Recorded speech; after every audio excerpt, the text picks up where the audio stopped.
তো আমি এখানে রেডি হয়ে নিয়েছি, কিট্টুকে নিয়ে একটু বেরোবো। আসলে ও একটু আগে জানলা মানে ও এখন তো বুঝতেই পারছো তোমরা কতটা ছটপটে, তোমাদের তো দেখিয়েছি।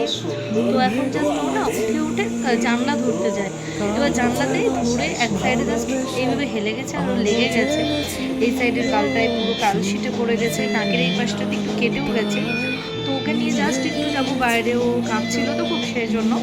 তো দেখো কিট্টুকে আমি তোমাদের দেখাই। তো ওই দেখো একদম কালশিটেও পড়ে গেছে আর নাকের পাশটায় কেটেও গেছে। তারপরে যাই হোক আমরা কোথায় বেরোবো না বেরোবো কোনো কিছুই ঠিক ছিল না।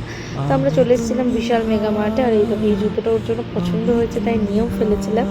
আর এই দেখো লিফটে উঠে গিয়ে কিট্টুর বাবার কোলে। তারপর আমরা চলে গিয়েছিলাম পল্লী স্ট্রিটের কাছে একটা খুব ফেমাস চপ ঘুগনির দোকান আছে সেইখানে অনেক দিন পর। তো এইখানে চলে আসার পর দুটো চপ ঘুগনি নিয়েও নিয়েছিলাম, একটা ওর পাপার আর একটা আমার।